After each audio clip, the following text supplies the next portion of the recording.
This is North Dakota Legislative Review on Prairie Public. I'm Dave Thompson. Thanks for joining us. Our guest today is the House Minority Leader, Representative Zac Ista of Grand Forks. Sir, welcome to the show. It's great to be back. I think this makes the third time, and I wouldn't be much of a representative out of Grand Forks if I didn't note that makes a hat trick. Absolutely a half trick, for sure. We all like the hockey games. We do. So let's just, for people who don't know, what is the role of the Minority Leader? Yeah, the minority leader is the caucus head for the minority party, which in North Dakota right now is the Democratic NPL party. So I have a role in sort of managing floor debate, influencing what committee assignments our caucus members had, keeping the caucus abreast on what's going on our House floor calendar or different schedule of events that are coming up. Just really sort of taking a holistic view of the legislative session, make sure folks are getting their question answered, being able to make sure their voices are heard, helping them navigate the process if they're new members to the legislature. So it really adds on top of my obligations as a representative out of District 43 in Grand Forks, that extra layer of leadership. And your obligations include serving on committees, correct? They do. I do serve on one committee, the House Finance and Tax Committee. Like my predecessor in this role, now Senator Boucher, I've elected not to serve on a Thursday and Friday committee so I can devote more time to those leadership obligations. Well, since you're on finance and tax, what is the big issue going on right now? Property tax. Sure is. So reform and perhaps some rebates. So give me your perspective on the property tax debate. Right. It really has dominated the time we've spent in our House Taxation Committee. We've probably had upwards of 20 or 25 bills that touch on different aspects of property tax. And the governor came with his proposal that's been put into bill form in House Bill 1176. It was brought by Representative Nathie out of Bismarck as the prime sponsor. And it's got support of a lot of the majority caucus leadership and committee chairs on it as well. When I look at the property tax question, I think we've got to do a few things. One is provide this immediate relief that focuses on primary homeowners. We know, and the governor was spot on when he said this, that as he talked to people across the state, what they're asking for is relief from that primary residence bill they pay, the one we get right before Christmas every year. Whether it's in your escrow if you're still paying off your house, or that last payment you still have if you've owned your house outright for a while, it can hit hard. And it can be a surprise knowing how much your house went up in valuation. It's a bit of a confusing formula if you don't live and breathe it every day of how they assess that tax. So one, let's build off what we did 2 years ago when everybody got a $500 credit for their primary residence.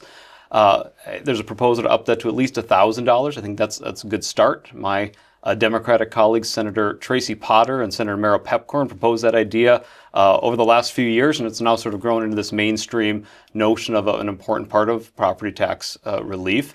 The other big part is reform. How do we stop the bill from seeming to grow year after year after year with no end in sight? What the governor has proposed, what I think most folks believe is coming, is some sort of cap on those local cities, counties, school districts' ability to raise their tax level every year. The way, I think the most likely way we're going to do that is to cap the growth of their budgets. The number 3% keeps being thrown around. So I think at least coming out of the House, I would expect a cap somewhere in that 3% range. We've got to be careful about it. 3% for a Cass County or Burleigh County or Grand Forks County, that's probably something meaningful and workable. If you're looking at our smaller counties like Slope or Divide, that's just a few $100s or a few $1,000s with how small some of their local budgets are. So we're going to have to get in the weeds a little bit, see if we get that right. But I think that's going to be the big framework of our property tax discussion going forward, but lots of work to be done. The Senate Republican leader, David Hogue, has talked about maybe it's not just a straight 3% cap. It might be different, as you said, maybe on the size of the counties and how each county and subdivision depends on property taxes for revenue, because a county like Cass and Grand Forks or Burleigh has the ability to raise sales tax and others don't. That's right. I think those conversations are going to be ongoing. Do we find some way to account for those meaningful differences from jurisdiction to jurisdiction? Do we index it to something like inflation instead? A lot of the plans, including the governor's, have this idea of a rollover, that you could bank an increase. So if you didn't have to increase your taxes in year one, but you needed to do it more than, say, 3% in year two, you'd have some carryover for, whether it's 3 years or 5 years, so that you could plan long term for some of those needs that maybe aren't just the everyday cost of government. Maybe you need to build a new facility or something to that effect. I think that's an important prong of it as well, to make sure our local governments do have that flexibility. But I know there's pushback. There's pushback from counties and cities. I empathize with how hard it is for them to balance their budget. It seems to me at the end of the day, this is just sort of a inherent problem of governance, right? Constituents, we as citizens in North Dakota want more and more services and goods from our government. The costs have gone up and up for them, and our appetite to fund those through our taxes has gone down and down. So how do we right-size this equation? It's kind of a constant struggle of government, and this time I think it's going to swing in the direction of those primary homeowners are going to get some help on their property tax bill, and local governments are going to have to find ways to tighten their belts. So how can Democrats, have their imprint on this debate? Yeah, it's important that we're in the room for this conversation. Myself and freshman Representative Austin Foss, who serves out of North Fargo, we both are on that House Finance and Taxation Committee, so we're literally there when it's happening. The governor, I credit him, he's kept myself and Senate Minority Leader Hogan apprised of his plan, updates us regularly. I find myself being quite in support of the outlines of his plan. And sort of, I also support the way he's looking at it. Let's make sure we're prioritizing homeowners first. Among homeowners, let's make sure we're prioritizing those who need the relief most, those that might be on a fixed income. Maybe they have a smaller home value, which might mean they have a smaller amount of disposable income. And if in the long run we can come up with a plan that lowers the tax bill of people with higher end homes and more desirable locations throughout the state, so be it. But I think the governor's on the right track there. We all wish we could go without putting these caps on the political subdivisions, but if we do that, all we're going to do is put the state more and more on the hook for property taxes, and the costs are never going to come under control on that side of the formula. Well, since you're on finance and tax, has there been any discussion about the income tax?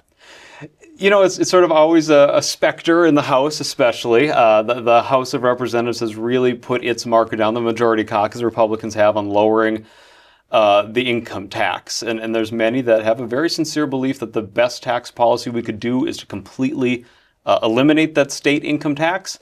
I would say there's a little bit of short memory there. Last session, we did a very, very substantial adjustment to the state income tax, such that about 6 in 10 North Dakotans don't pay any state income tax at all. And what we're finding is there's not a whole lot left to provide relief for, unless that relief is going to go to some pretty high-earning families across the state. So I think it's probably time to put further income tax cuts on the back burner. Let's be responsive to what people are telling us is the tax that's giving them frustration, that's making it difficult when they're setting out their family budget at the kitchen table, and that's the property tax. And oh, by the way, let's make sure we don't let sales tax get out of control as the remedy to lost revenue to these local jurisdictions too.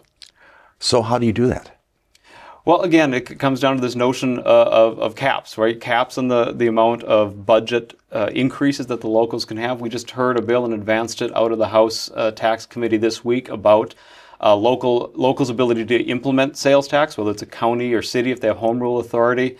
And we said we're going to cap that at 3% additional on top of the state's sales tax levy. Now, none of these jurisdictions are anywhere close to that today, but we've already seen just this past November municipalities and counties realizing if property taxes revenue is going to go down, they need to replace that somewhere. So we have, emergency service levies coming in, or park district levies coming in. We just want to make sure, I think, as a legislature, that we don't just transfer the problem to a different kind of tax. And we certainly know with the sales tax, it's what tax folks would call a regressive tax, that it burdens those on the lower end of the earnings scale more because they spend a greater portion of their income on taxable goods. So have you talked about assessments yet, special assessments? Yeah, we have. We actually heard a bill in Finance and Tax Committee this week that was initiated out of the city of Bismarck, where we're at today. And what they would like to do is have the authority under state law to, in lieu of special assessments, charge a utility fee or utility tax more broadly in the community.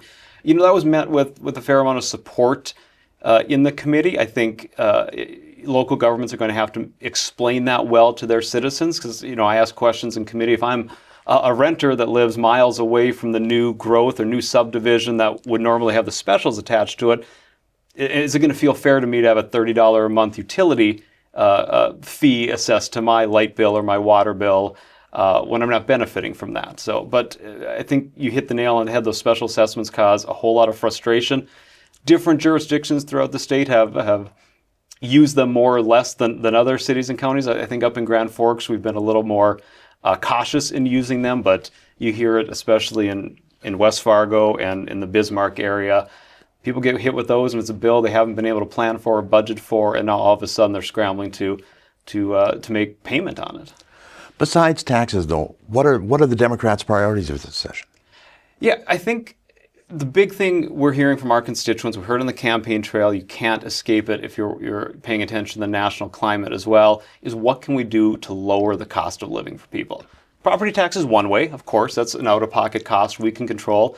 Here at the state, I think we have to have the humility to recognize we don't control a whole lot of out-of-pocket expenses directly, especially a state the size of North Dakota. We're a relatively small player in that national economy that drives these costs. But I think we should look at legislation when it comes to us.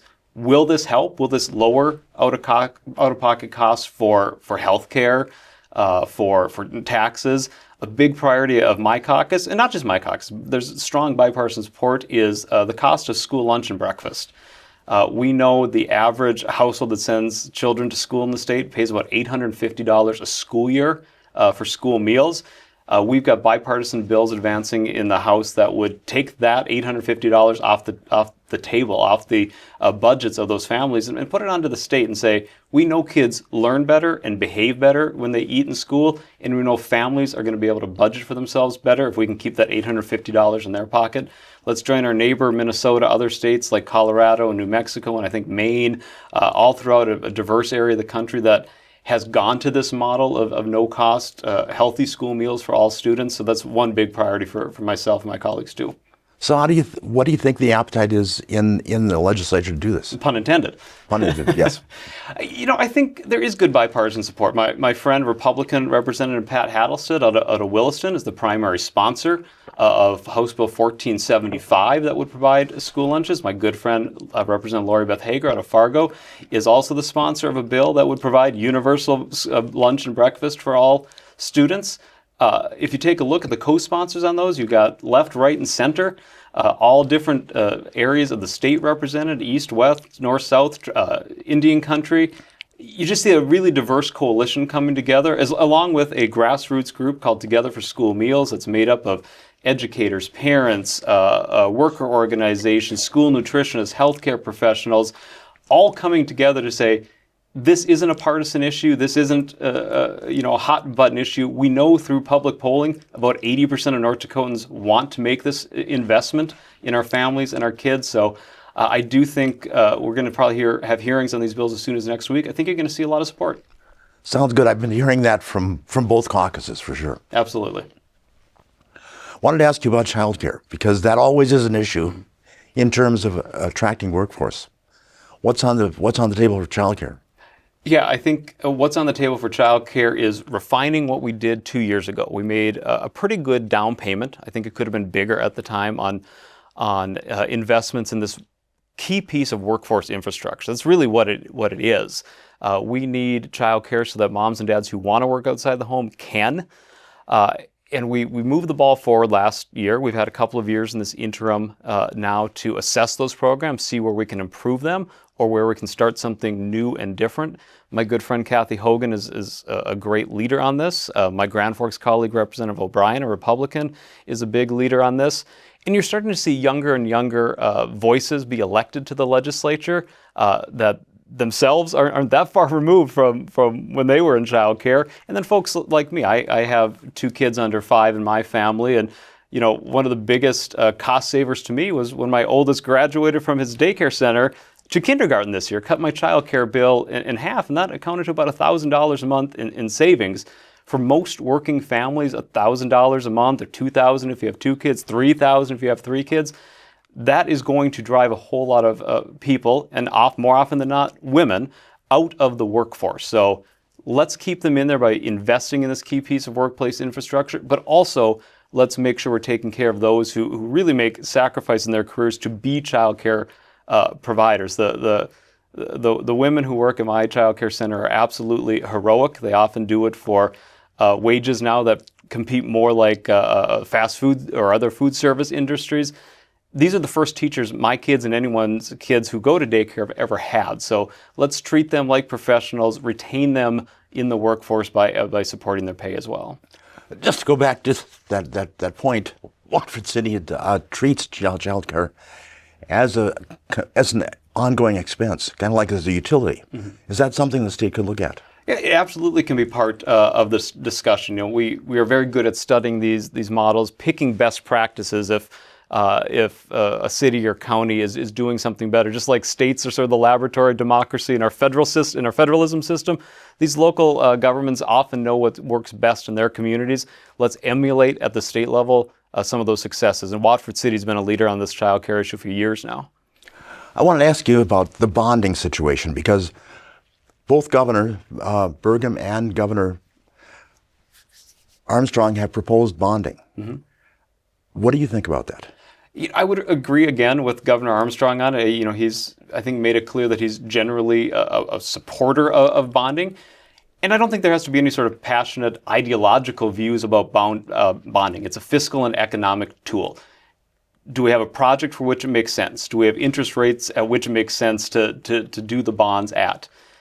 Does it fit into our overall fiscal portfolio in the state? If the answer to those is yes, and I think it is in some of the things that the governor has talked about, then absolutely we should do it. We shouldn't be afraid of it and just say, well, we've got cash to do it, let's use the cash now. Let's make sophisticated, smart financial investments, and that could include bonding under the right conditions. Now, prisons are under bonding, correct?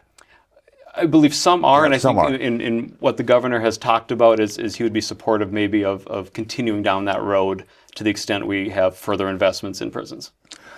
How about that entire prison issue? It needs some upgrades, it needs some space. What do you think?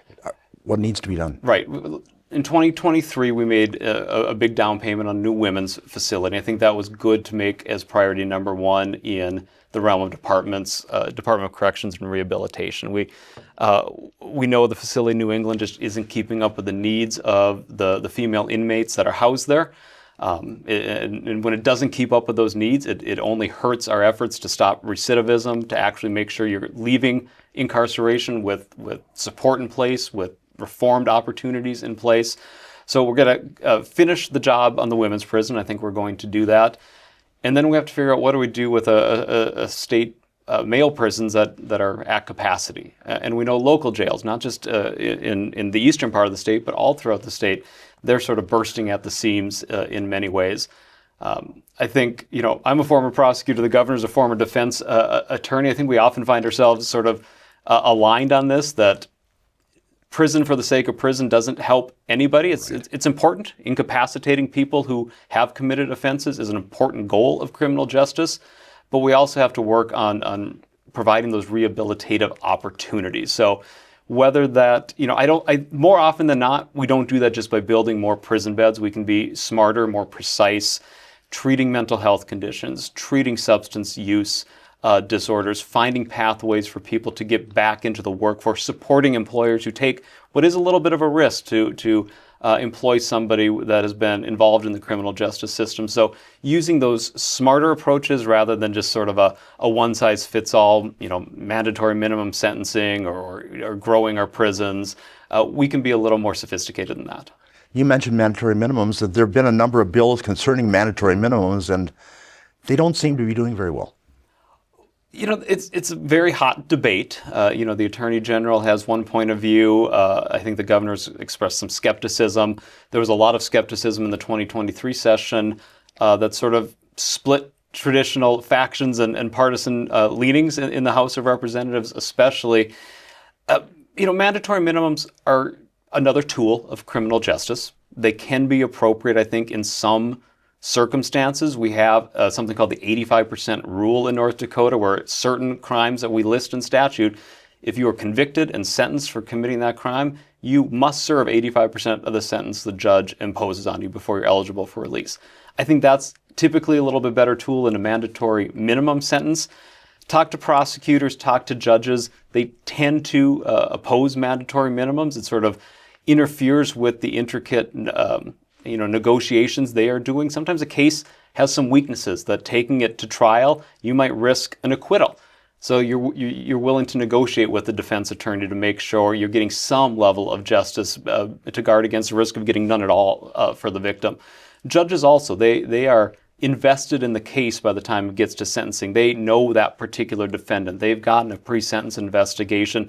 They're able to calibrate, I think, well, what's an appropriate sentence given that offender, the circumstance of that case, what happened to the victim, the criminal history. I think taking those tools away from prosecutors, away from judges, probably does more harm than good. You mentioned substance abuse treatment and mental health treatment. There's, of course, proposal to do $300 million for a new state hospital in Jamestown. That issue has been around for years and years and years. Is it going to start moving forward this time? I think we're definitely going to see movement on the state hospital conversation. There are folks who make a very good point that it doesn't make sense to continue to centralize all state-level mental health care at Jamestown. The Constitution, calls for that. And we've been faithful to that, I think, here in North Dakota. But mental health is not immune to the workforce crisis. As lovely as Jamestown and Stutsman County is, we know it's a little harder to recruit people from outside of North Dakota to a city they've probably not heard of that, might feel more rural than urban to folks that we're trying to recruit into the state. And we also know we have population centers in all corners of the state. Williston to Jamestown, not a quick drive. Grand Forks to Jamestown, not a quick drive. It burdens our law enforcement resources, who oftentimes are making those transports to and from Jamestown. And we know people's long-term outcomes are better the closer their care is to the community they're from. So I think we have to be smart in those investments. I have no doubt that Jamestown has a large role to play going forward. You listen to the governor enough, he'll tell you too that every day, every month, every year you wait to start that construction, it only gets more expensive. So I think we're going to have to unlock that this session and move forward on a firm plan. But you mentioned the idea of regional treatment centers, and that's the Mathern bill in the Senate. Calls for, not as much expansion at the Jamestown State Hospital, but having these regional treatment centers. Yeah, Senator Mathern has been a champion of this idea for a long time, and I think he makes some persuasive arguments. That same workforce challenge also runs up against his proposal, though, too. Even though it might be a little easier to recruit and retain folks in Fargo and Grand Forks and Bismarck than it is Jamestown, we know it's still hard. I think there's always a concern for me when we talk about new mental health options in any community. Are we just robbing from Peter to pay Paul within that existing infrastructure and ecosystem of mental health care? So I know Senator Mathern's bill is going to get a full airing in the Senate. This is probably one of those issues that's going to be resolved near the end of session as we see the whole playing field in terms of our appropriations, our budget, the interaction with a pretty moving landscape we've seen this week at the federal level, where there's really chaos in terms of what funds are going to continue to flow back down to the state. So I think it's very much a to be determined. Stay tuned for more information on the state hospital question. Well, that's one of the probably the last issues you're going to be dealing with this session. I know it's kind of early to predict, but what do you think are the main hangups toward the end of the session? I think we'll see again the tax question is probably what we're going to have to spend a lot of our time on with conference committees. The House will move something here in the next couple of weeks, I'm sure. Then the Senate will have its turn to dive in. We'll hear from the governor's office throughout. We know the large omnibus tax bill in 2023 went through a whole lot of conference committee hearings. I wouldn't be surprised if that's true again. I think our appropriators have a pretty good placeholder for what the impact on their budget work will be, but it's those details that will probably keep us here late into April, maybe into May, maybe some long nights Even already as soon as next week, we're starting evening sessions in the House of Representatives. So there's a big push by leadership to make sure we're getting our work done as timely and efficiently as possible. And it's basically, you've got a record number of bills approximately anyway. We do. We have the highest number of House bills and resolutions since 1991. It's almost my whole life. So I've never seen a number quite this big. I think we have the highest number of overall bills between the two chambers since 2009. It probably came in as a little bit smaller increase than we'd anticipated or maybe feared based on the number of bill requests and drafts that our great staff at Legislative Council put together. So maybe it's a little less onerous than we were fearing, but still it's a high water mark in the recent past for the amount of work we have before us. Well, we have about a minute left, and I have to ask you, because I always ask the leaders, when's Sine Die? What day? The first Thursday of May. Okay, and that is, who knows what day that is at this point? Haven't looked past the end of January yet. Anything that you're watching real carefully? Any pet bills? You know, I really hope to make progress on my bill to let teachers qualify for a lifetime license after 20 years rather than 30 years in the profession. It's already passed overwhelmingly in the House, as it did 2 years ago. It died on a tie vote in the Senate, so I got to make sure everyone's there and healthy, and we get it across the finish line here in 2025. So are you twisting arms in the Senate? I'll twist arms, I'll horse trade, I'll beg, plead, and borrow, whatever it takes to make sure our teachers know that they're valued and respected professionals here in North Dakota. Well, I thank you very much for joining us today. Thank you, Dave. It's always a pleasure. Our guest, Representative Zac Ista of Grand Forks, he is the House Minority Leader. And for Prairie Public, I'm Dave Thompson.